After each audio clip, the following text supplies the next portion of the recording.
This is my profile for my 6th place Dinomorphia deck for our Yu-Gi-Oh! Brothers 2024 tournament. I played Dinomorphia this year. It was the first time playing a trap deck, and I kind of wanted to switch it up and play something that was a little bit different, and this deck's also very cheap.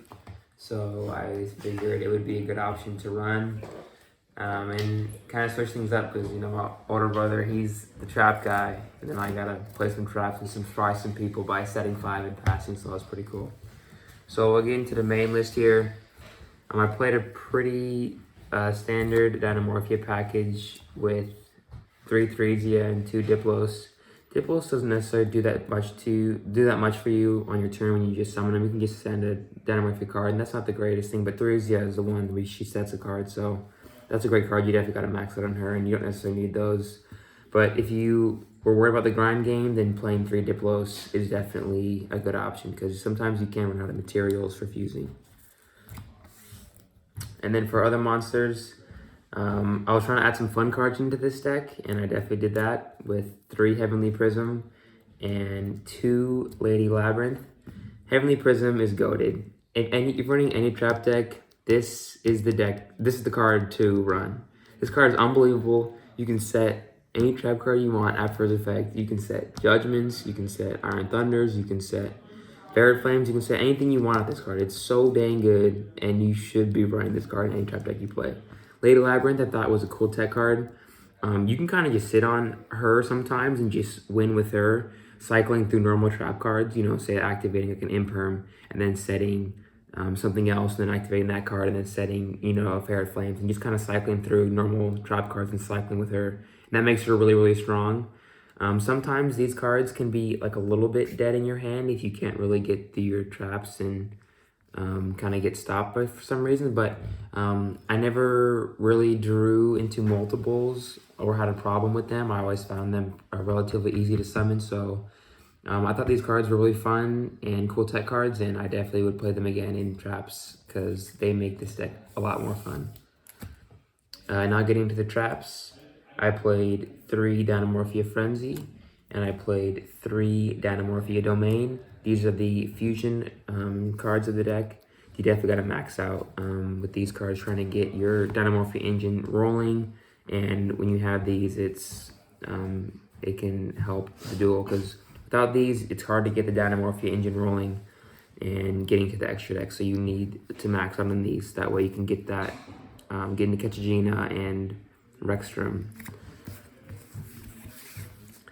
And then for Dinomorphia counter traps, I played 3 Intact and 1 Sonic. These cards are unbelievable and do so much in the negating of a spell and negating a monster effect with Intact, and then spell trap with Sonic. I definitely could consider bumping this up to 2. I sided a second Sonic, and I sided in quite often. I think 1's pretty good for the main, and having 1 inside is pretty solid, but 3 for Intact is very, very good. This card does so much work negating a monster effect and destroying a card and paying half your life points. It's just everything you want in a counter trap. Then for non-counter trap Dinomorphia cards, I played 1 Brute and 1 Alert. Dinomorphia Alert is a pretty good card because you're able to get recurrence and kind of keep Rextrum. You can recur Rextrum and other Dinomorphia cards. I didn't really use this very often. I think I used maybe use this 1 time. These are both situational. I think it's good to have them in the deck in case they came up, but they were never cards that I was going into consistently, like setting them off of Lady Labyrinth or setting them off of Heavenly Prison. So they're good when you need them, but they weren't common cards to go into. And then for counter trap cards, we have 3 wonderful, glorious-looking Ghost Rare Solemn Judgments, courtesy of your boy behind the camera, Jacob Hayes, Trap King, the Paleo King. These cards were beautiful to look at in my hand. They were beautiful to activate. This card is very, very good in doing everything that you want it to do. And then for the other 2 counter traps generics, I played 2 Iron Thunder.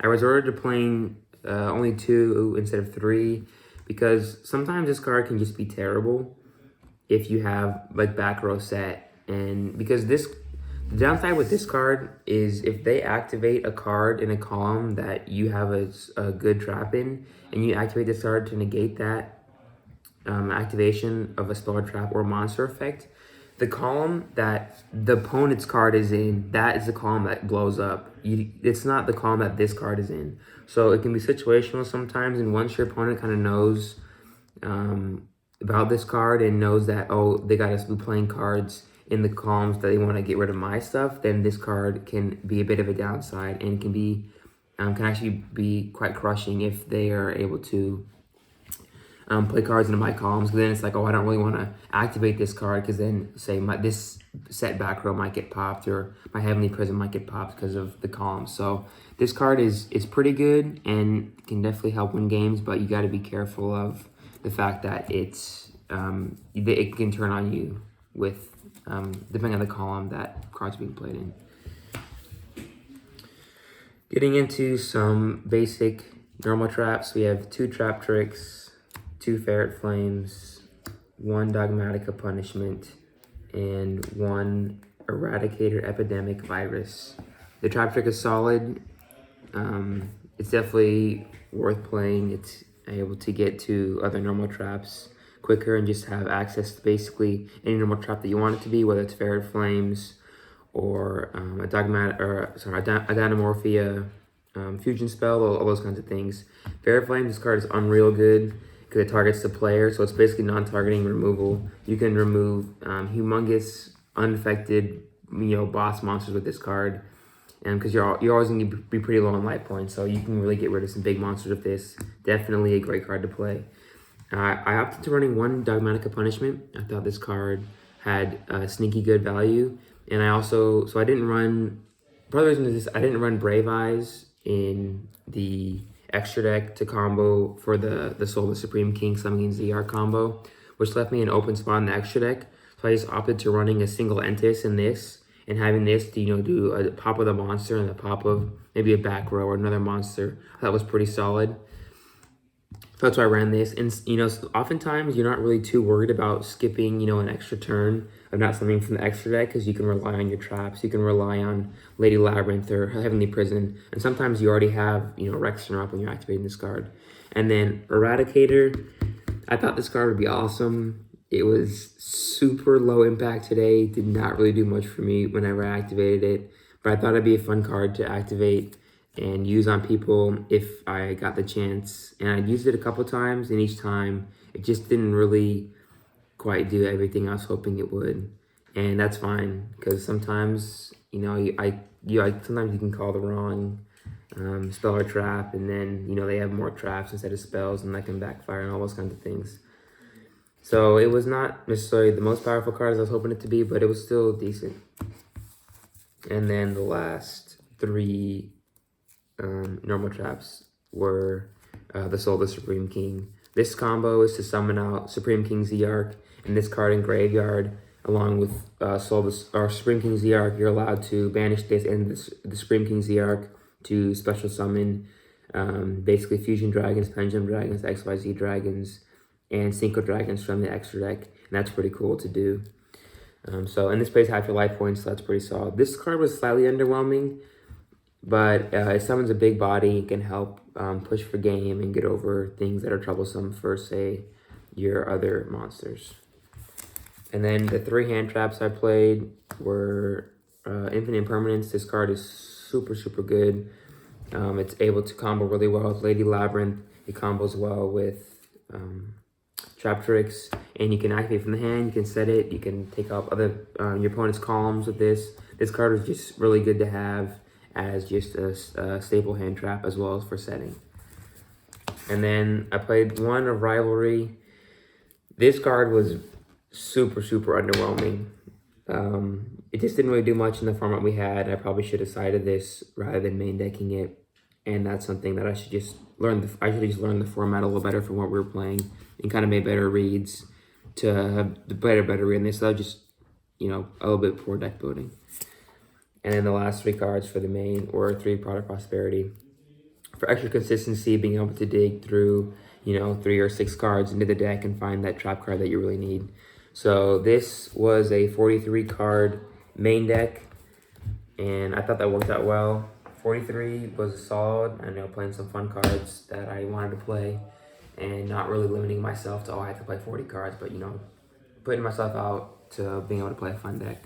And then for the extra deck, I played 3 Rextrum, 3 Ketchagina, and 2 Stealthbergia. I feel like that's pretty consistent, especially when you're banishing extra deck cards off Pot of Prosperity. You want to play the maximum of these 3, or sorry, Ketchagina and Rextrum. Stealthbergia is a terrible card. I just banished this thing off Pot of Prosperity. I never actually summoned this thing. So, I mean, there's specific niche situations when it can be good, but I found for the most part it to be great for prosperity fodder. Ketchagina and Rextrum, of course, are pretty solid. Ketchagina can just help you pay, can give you an additional paying your half points for a second time. Say if you use like Domain to summon Ketchagina, then use Ketchagina effect to copy Domain's effect, then get Rextrum. And you help you get your life points a little bit lower to make Rextrum a little more effective. Rextrum, of course, is the OP boss monster of this deck. Some duels I won just by summoning him and sitting on him for multiple turns, and that was pretty fun. And then continuing on with the extra deck, I have for the Soul the Supreme King package, the 1 Supreme King Z-Arc, the 1 Odd Eyes Arcade Dragon, to summon it on the second turn that he's out, because then Odd Eyes Arcade Dragon is always treated as Supreme King Z-Arc. So he's supposed to be banished at the end phase, or destroyed at the end phase, I don't remember which one, off of Soul the Supreme King. But if you just make this guy, then Soul the Supreme King will always be live in the grave, because this card's always treated as Supreme King Z-Arc. And then my targets for Synchro Dragons were Crystal Wing and Crystal Clear Wing. I played one of each just for the variety of having a monster negate and a spell negate, depending on the matchup. Most of the time I would use one of them as Pot of Prosperity fodder. And then for the Fusion Dragon, I played Starving Venom Fusion Dragon. I definitely forgot to buy the big 3600 beater, like the Dragostapelia Fusion Dragon, which would have been a better card than this just because it's a bit bigger a body. And then I didn't play the Brave Eyes, and instead I opted for a very much cheaper option in Odd Eyes Rebellion XYZ Dragon. This card's kind of cool because once it is destroyed, it can send to the Pendulum Zone and have effects out of there. So maybe it might not be as good as Brave Eyes, but it's definitely a lot cheaper, and that's kind of what I was going for. And then the last card was the 1 Entis to play with the Dogmatica Punishment. And this card is great to give you an extra pop. And for the side deck, I played 3 evenly matched. Played this almost every time going second. It's great for breaking boards, and it's a trap card, so it works great with this deck. Then I played the 1 Sonic as an additional spell and trap negate. This was great, especially if I was going first, you know, sliding this in, knowing that people would be playing evenly matched against me and cards like that against me, and wanted me to be able to protect my back row and protect my monster. So having an additional one of these was awesome. This card was the absolute legend of the side deck. Ice Dragon's Prism is so dang good. This card is an excellent target off of Trap Tricks. It's an excellent target for Lady Labyrinth, an excellent target for Heavenly Prison. It just does so much, being able to remove annoying cards like get recurred, like just such as Fire King's cards like Garunix and Ponix, just being able to banish those. And just as well as getting troublesome monsters off the board, because sometimes monsters can't be destroyed by card effects, and this one, you know, just banishes it so it can get around things like that. Probably should have main decked this. I could definitely consider main decking this. And then I played 3 Lava Golem just for trying to break through huge combo boards when I was going second. I only used it one time, but there's not much combo at our little tournament this year, so it wasn't as impactful. And then I played 3 DD Crow. This was mainly for the Fire Kings matchup, but I just found other cards to be more impactful, so I didn't really side it in. And there was no other matchups where this would have been particularly impactful for, so I didn't really use this. And then I played 3 Dimensional Fissure. This card can be definitely solid when you're just running on your trap engine with like Lord of Heavenly Prison or Lady Labyrinth, and just kind of cycling through cards with those. You're not really going for the fusions, because once you fusion, you're supposed to send cards from deck to grave. So that doesn't really work with Dimensional Fissure. So this card can be kind of a drawback to you, but it does have great matchups against some of the decks we face. So this card was pretty solid against some of the matchups we had. So overall, that's the deck profile.